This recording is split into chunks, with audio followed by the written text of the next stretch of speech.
Thanks for joining us this week as we battle the madness of Houston traffic. Now that we're all settled in, set up, I gotta say something. What? I hate pulling this thing through big cities. I agree. And find an almost free RV park. But the best part about this is... the price. Yeah. Jeremy puts his bourbon skills to the test. You're gonna pour a little bit into each glass. Okay. And not tell me which one it is. Okay. And I'm gonna see if I can tell the difference. Can he guess correctly? Then he tackles some much needed truck and generator maintenance. So they just made up a number, 136.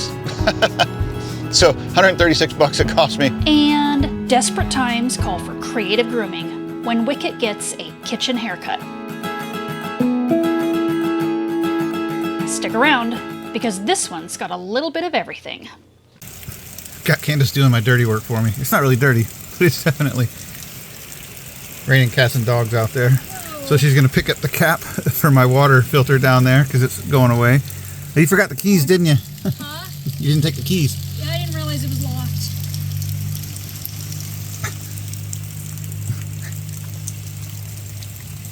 It's a regular monsoon today. I also had a leak in that pass-through door right there, and I put some new seal on it, and I don't know, hopefully it's all right. It should be right there. You can see it right inside the lip. Is it dry? No. It's wet? How wet? There was a puddle about that long, and at this end about that wide, so I moved the towel over. Okay. Well, looks like my seal's not holding. Dang it. To figure out plan B.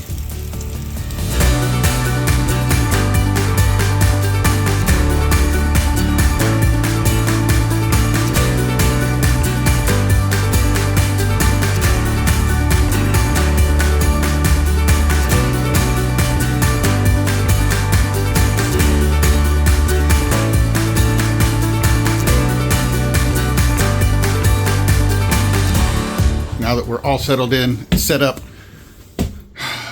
I gotta say something. What? I hate pulling this thing through big cities. I agree. And we pulled through, well, I've been through, this is like the third time we've pulled through Houston area. Sounds about right. Houston's probably the worst. Oh my gosh. Yes, and it took us like half the day. I mean, Yeah. they kind of joke that it takes 5 days to get through Texas itself. Well, it takes you an entire day just to get through Houston. Yeah, I think more than half of our drive time was spent getting through Houston, huh? Oh my gosh, it never And it ended. wasn't even, it wasn't no road construction, there was some road construction, but no backups. Yeah. It just took freaking forever, and I hate it. Yes. Goes back to that video we made where our things that we hate and like. And this is probably the thing that I hate the most about living and traveling full-time in an RV is driving. And I know that sounds silly, guys. I know it sounds silly. Driving through Houston is it. Yes. But at least we didn't get downtown Houston. We did not. We did not take any scenic detours this time. Was that San Antonio or Houston? That was Houston. Okay, that's what I thought. We did, however, now we left Houston, and I need to make a pit stop. And Texas has these weird, they don't have regular exits where you just get off. It's like you have to get off on this exit and then take this frontage road and this, that, and the other. Well, I had picked this Love's, and it was kind of in the middle of this road construction area, and we almost got off on this wrong section because there was no signage, and I thought Jeremy was supposed to go right. He's like, no, I'm gonna stay left. And I'm like, okay. Well, good thing he was right and I was wrong, because had he gone to the right, the road dead-ended at dirt construction mess. But there was no signage to say, No. Yeah, the Love's was at that spot right where, were we on 59 at that time? I think we were on 59. Yeah, so it was 59, and actually there was no backups, like we said. There was construction, but that specific area, that 59, they pretty much, you had it closed off. You had to get off, remember? Yes. They totally, and you had to get off and then basically go around on the frontage road, and there were no signs for anything, and it was No super signs, confusing. Yeah. Screw Houston. That was on the west side of Houston, but I blame Houston anyway. There you go. It's all Houston. All right, a long day of driving deserves a couple of drinks. So Yes. we're headed to a brewery. Victoria, Texas is where we're at. This campground is nothing fancy, like nothing fancy. It's a city run, Yes. city park, Yes. whatever. So it's not fancy, but we are over here against this little canal and up against the woods. So we got a pretty decent view. But the best part about this is, The deer. well, no, that's not the best part. Oh, the price. Yeah. $11 a night. $11. So a whole week of camping here for $77. Yes. Maybe plus some taxes or whatever. Yeah, and what were you reading about the deer earlier? Like hundreds of deer that are just like right here in your front yard. There's a bunch of them right down there. I don't Dusk know. and dawn. We'll see on editing here if I can zoom in on that, but there's some down there. There's some down there as well. I don't know. We're gonna see what we see. Cameras, the blink cameras tonight. We'll see what we can get on there with the night vision. So in the last park we were at, we like to use these for security at night. It's got the motion sensors. But the last park we were in, our neighbor was up like all night, and like every half an hour he was leaving in his car, and then he was coming back, and then he was going out and like emptying the gray tanks at like 2:30, 3 o'clock in the morning, and I mean like All every night night. And so no matter what we did with the security cameras, it triggered them every time. So we couldn't use them, and I was hoping we'd be able to use them here, but I don't know. We'll see what the deer do to them. But if there's that many deer wandering around out here, I may just have to turn the security on, turn the alerts off, and then see what we get in the morning. But anyway, we're going to the brewery because what are the specials tonight? $4 margaritas and $4 Mexican martinis.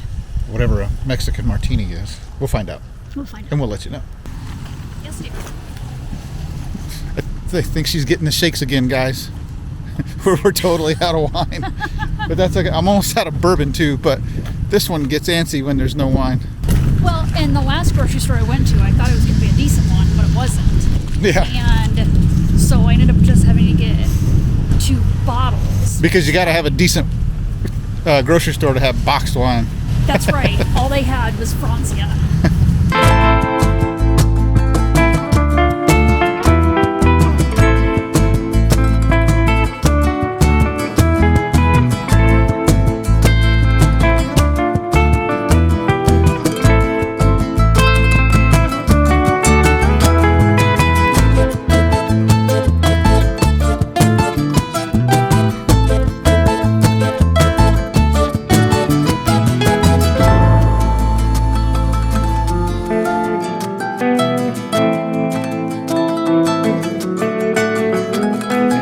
Okay, so we're going to do a little blind taste test here. So I just bought this bottle of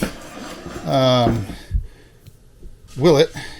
Well, I thought it was on stale, but they kind of got me on that. But that's a different story. And then over here, we just got some Old Forester 86. You're going to pour a little bit into each glass Okay. and not tell me which one it is. Okay. And I want to see if I can tell the difference. I should be able to tell the difference. Okay. The Old Forester, that's my daily drinker. That's why it's in such a big bottle. This is, A special. yeah, it might be a daily, but a lot less. Like that would be the Willet, and like that would be the Old Forester. All right, so we'll set the camera down here. All right.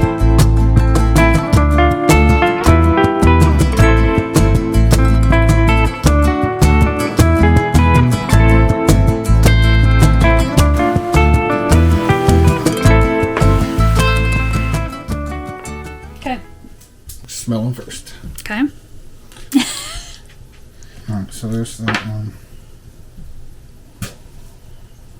I think this one smells better. That's a lot for a little taste test. I'm sure you won't have trouble drinking it.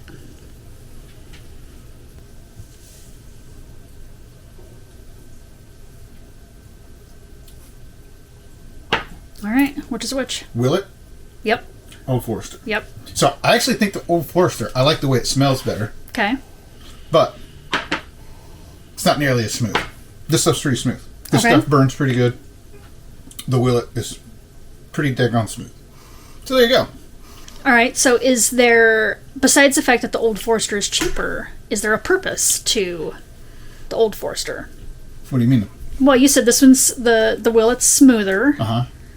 So Just a why would you cheaper- choose cheaper- Old Forester? Cheaper daily drinker. Say they were the same price. You could have 2 bottles that are $100 and totally hate one of them. I mean, think about it. The chicken cock that Dave gave us, right? That's not what the one he gave us anyway. Was not a cheap bourbon, and it tasted like chicken cock. And how do you know what chicken cock tastes like? I can just imagine. It tastes like foul chicken. I still like the Old Forester. That's a pretty good go-to, especially because I got this one for like $36 for the 1.75 Compared to the 55 that we paid for this. Okay, so that's enough. all right. Yep, I can definitely tell the difference. Enjoy your I always do. drink.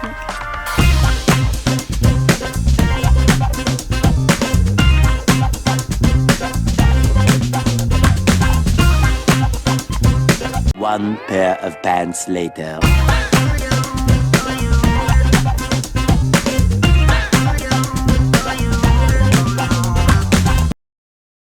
Are you hiding from me?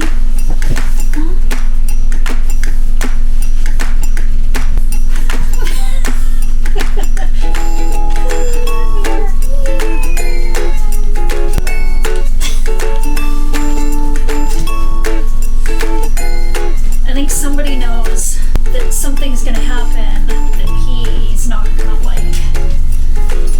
So as you can see, he is very fluffy, and his grooming appointment isn't for another 2 weeks. I went ahead and decided to wait till we get to Brownsville, just because it's a big city and, we'll go and get it done there. But his muzzle stinks because the fur is too long and the food gets caught in there.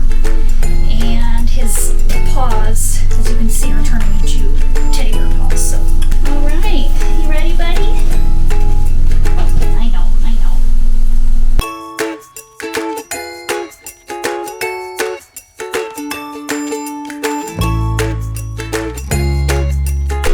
Oh, and the reason why we're doing this inside is it is pouring down buckets outside. So, we're doing it on our island, which will be sanitized when we're done.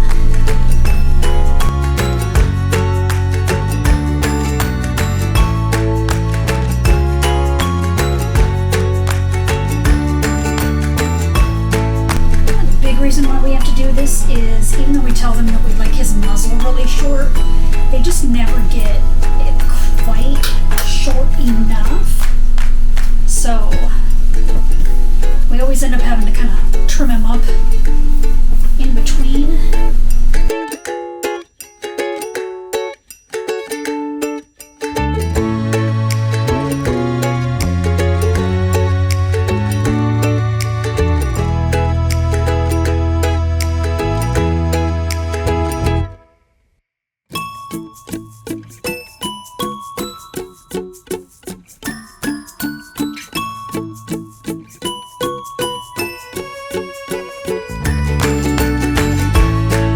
Jeremy's over there laughing in the background because Wicket is so ridiculous.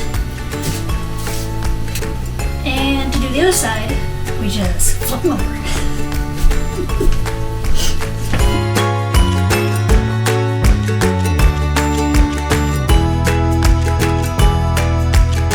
Ready to get down? Huh? You ready to get down? Yeah. Alright, go see Daddy.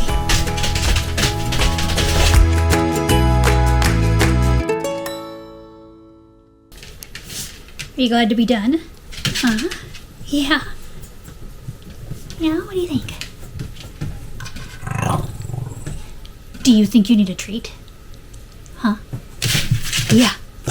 Do you need a treat for being a good boy? Yes. You sure? Uh-huh.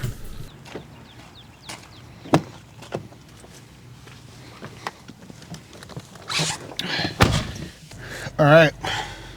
She's due for an oil change.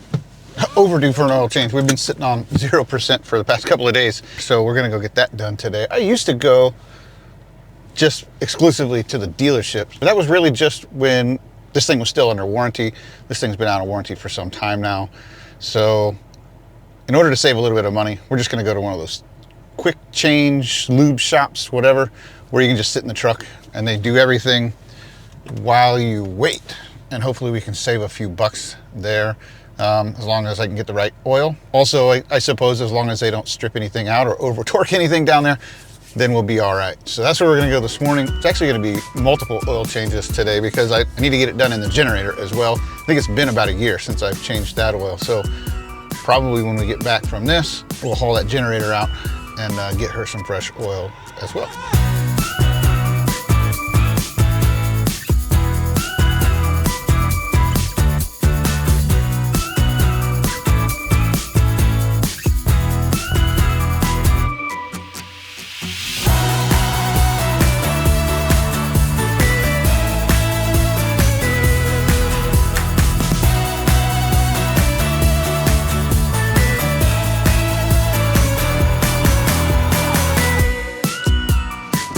How's it going? How are you doing this morning? Good, how are you? Pretty good. Would you like water? Oh, no, I think I got some. All right, how can we help you today? I just need an oil change. All right, can you pop your hood for me? Sure can.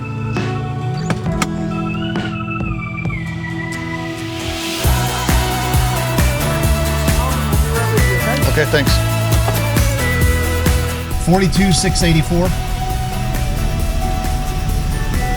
I actually live and travel full-time in an RV, so I don't have a permanent address. Yep. Okay. Can we do the 540? And I don't know if you guys do tire pressures, but just don't mess with them because I do it all the time because I'm hauling so much. Yeah, well, I do them about once a week because I'm always hauling an RV, so. All right, so got the oil change done. That was not the most, I guess, painless oil change I've ever had. It's pretty high pressure sales there. They wanted to change everything out for me, give me new everything. I'd have probably had a new truck if I would have come out of there getting all of their recommendations. But all I got was the oil change. So here's the deal. Went to Take 5 in Victoria, Texas. That's where we're at right now. Take 5. It's one of those ones you pull in, you don't have to get out. But here's the deal. Last time I had my oil change done, it was at the dealership, no discount, $156. And that's all the oil, that's everything, right? That's the whole oil change. These guys wanted $198 to change the oil in this truck. That's crazy. It's a good thing that they had a 25% military discount because that brought it down to a more reasonable price. And here's the funny thing. So they couldn't figure out how to get the 25% discount button to work. They couldn't figure out how to calculate it. So they just made up a number, 136. So 136 bucks it cost me to change the oil today. So it worked out in my favor. I had to go through a little bit of pain of the high pressure sales there. But I just thought that was funny.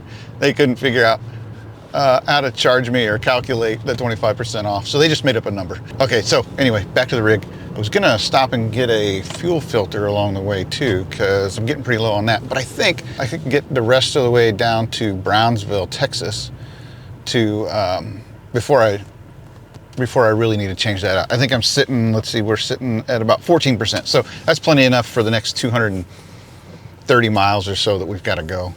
So I think we'll be okay. I'll just do that when we get down there. So back to the rig, and I think I'm going to try and get that oil changed in the generator before it starts raining again. Tired of this rain, let me tell you. All right, so I didn't get to the oil change the other day. Things got in the way, and then it started raining. But so we're just going to do it today. I've got a little Champion 2500 watt inverter here. It's a dual fuel.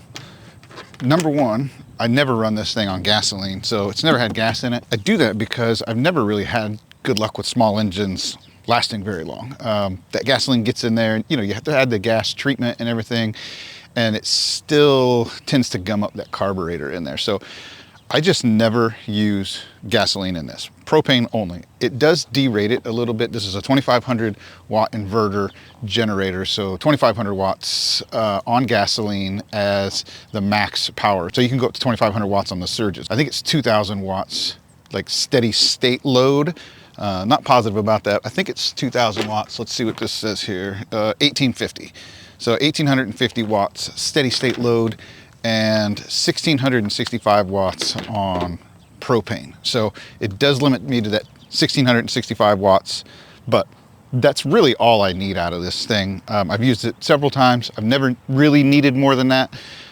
Do I want more than that? Sometimes, maybe, just to make charging those EcoFlows go a little bit faster, but 1665 has really been enough for me. So anyway, I'm gonna get around to changing this oil. Just some real basic tools here. A screwdriver to take the cover off. I got a funnel, and then something to catch the old oil in. And then what I like to do here, so just makes this a little bit easier, is I've got one of our leveling, or one of our blocks that I use for leveling in those sites that are just way unlevel. I'm just gonna set this up here, right on the edge, and then we can set the drain pan down here, and then just kind of tilt this forward to let this drain out, and hopefully not make a mess here. I'm actually gonna turn this around. Now that chain's not in the way, so we're just gonna take this dipstick off of here, make sure this is on there securely, and we're just gonna drain this oil right out.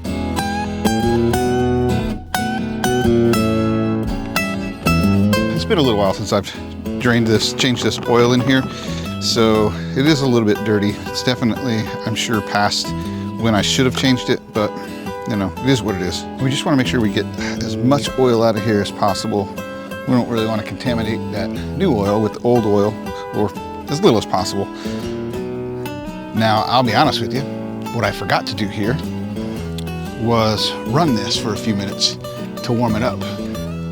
And the reason that I should have done that is because it makes that oil come out a little better, a little easier. That oil warms up and loosens up a little bit, becomes a little more viscous, less viscous. Hell, I don't know. Anyway, it makes it come out easier. So I did forget to do that, but that's not the end of the world here. It'll be all right. All right, I think that's about all we're gonna get out of there. Let's wipe this up real quick. All right, now I'm just gonna put the new oil in here. I like to use this 5W30 full synthetic. That way I know no matter what temperature I'm in, this stuff will protect the engine. Off the top of my head, I don't remember what the ranges are, say above freezing and below freezing, what type of oil you should use, but I know that you can use the 5W30 full synthetic in this generator specifically anyway, year-round, any temperatures.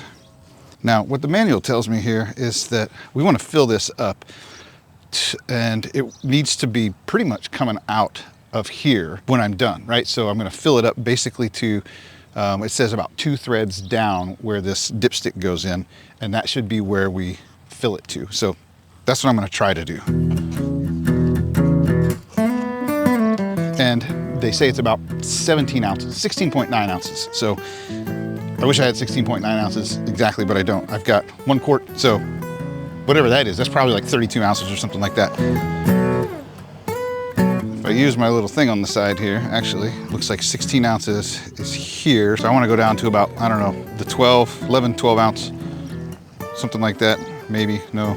32 minus 17 is about 25, so we want to go down to about, I don't know, somewhere around 25 ounces left in this bottle, I think.